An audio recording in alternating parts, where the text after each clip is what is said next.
মানুষ বাঁচতে দেয় না, আবার মরলে আফসোস করে। জীবিত থাকতে প্রশংসা উৎসাহ কেউ দেয় না, মারা যাওয়ার পরে সবাই লাইন ধরে শুধু প্রশংসাই করে। সেজন্য দুনিয়াতে যতদিন বাঁচবেন মাথায় রাখবেন, আপনি ছাড়া আপন আর কেউ নেই দুনিয়াতে। যদি আপন খুঁজতে চান আপনি পাবেন একমাত্র নবী রহমাতুল্লিল আলামিন আর আপনার রব্বুল আলামিন। সব স্বার্থের খেলা, সময়ের চাহিদা, প্রয়োজন মাত্র। প্রিয়জন আর প্রয়োজনের মধ্যে আসমান জমিন পার্থক্য। আর প্রিয়জনের সংখ্যা তো অনেক কম। সে প্রিয়জন হয় যখন আজরাইল সামনে চলে আসবে, প্রিয়জন আর প্রিয়জন থাকবে না।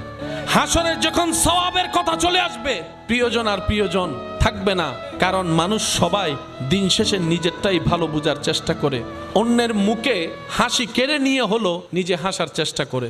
যতদিন বাঁচবেন তাওয়াক্কুলটা রবের উপর রাখবেন, দিলটা উজাড় করে আপনার আবার নবীকে মোহাব্বত করবেন। বেশি বেশি ইস্তেগফার করব, বেশি বেশি দরুদ পড়ব।